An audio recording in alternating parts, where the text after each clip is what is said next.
1950년 6.25 전쟁 이후 대부분의 건물이 붕괴되고 잿더미로 변한 우리나라. 당시 국군 사상자만 58만 명, 민간인 사상자는 60만 명에 달했습니다. 설상가상으로 천연두, 장티푸스 등 급성 전염병까지 번졌는데 당시 의료시설은 턱없이 부족하기만 했죠. 우리나라 병원 절반 가까이가 훼손될 정도였으니까요. 이 시기 우리는 미국, 스웨덴, 덴마크 등 선진국들의 도움을 받아야만 했습니다. 1950년 9월 이래 우리나라 의료 사업에 헌신하여 많은 공적을 남기고 이안하게 될 스웨덴 더슈타병원의 텐트 형식의 이동식 외과병동, 야전병원인 적십자병원, 배 안에서 사람들을 치료하는 병원성까지 등장했는데요. 워낙 환자들이 많아 진료받는 건 하늘의 별 따기였습니다.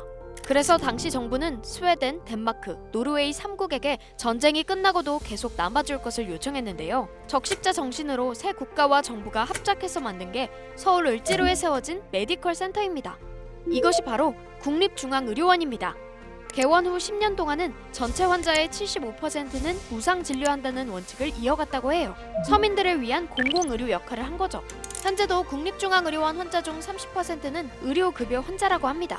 그런데 국립중앙의료원이 한 단계 도약에 나선다고 해 크랩이 찾아가 봤습니다.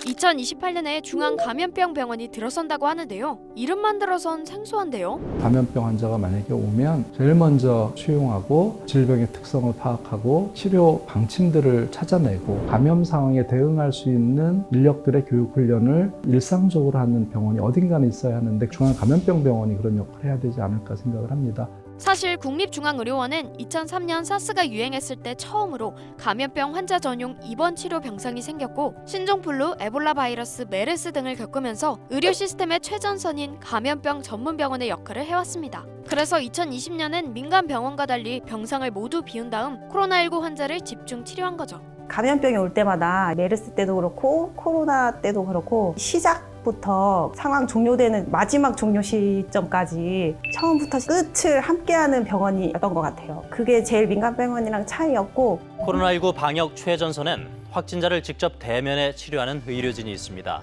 이번 연휴 기간에도 방호복과 마스크를 쓴 채 환자 곁을 지키고 있는데요. 24시간 3교대로 돌아가는 병동, 단 1분의 공백도 허용되지 않습니다. 또 의료진을 다른 병원에 파견해 필요한 교육을 제공하기도 하고 코로나19에 대해 정확한 정보를 전달해서 국민들의 불안감을 줄이는 역할도 했습니다. 덕분에 우리나라는 코로나19 치료로 인구 10만 명당 사망자 수 약 58명, 사망률 0.1%라는 성과를 얻었는데요. 당시 의료진의 희생은 말로 다 할 수 없었다고 해요. 그때는 정말 그 풀베드라고 하거든요. 기본으로 계속 환자분들이 퇴원하면 바로 그 다음 환자분들 또 바로바로 입원하고 보통 감염병들이 다 격리가 필요하기 때문에 격리 시설을 막 다급하게 만들어가지고 급하게 막 임시방편으로 했던 기억이 나거든요. 그래서 코로나19 시기 감염된 중환자를 위한 음압 격리병동도 새로 지었는데 본원과 떨어져 있어 코로나19에 감염된 중환자가 다른 진료나 검사를 받아야 할 경우 이동에 어려움을 겪기도 했어요.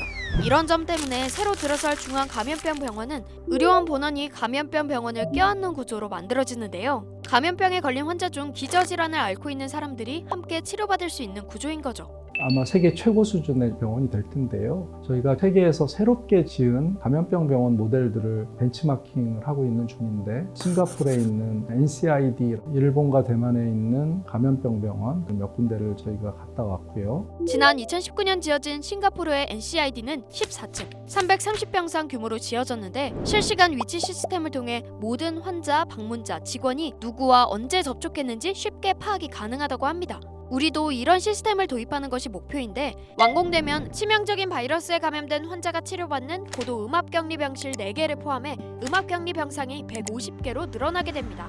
특히 감염병 환자들이 수술받거나 분만까지도 가능하고 투석 환자를 위한 별도의 공간도 마련된다고 해요. 감염병 대응에 필요한 연구 인력과 숙련된 의료 인력이 훨씬 더 많아진다고 합니다. 감염병 유행 상황에서 우리가 먼저 그 환자들을 치료하고 경험을 하면서 우리의 경험을 빨리 다른 기관들한테 전파해서 다른 기관들이 환자를 진료하는데 차질 없이 준비를 할수록 도와주는 겁니다. 교육과 훈련이죠. 이 환자들을 도대체 어느 정도까지 격리를 하는 게 합리적인지 그런 임상 연구를 해야 됩니다.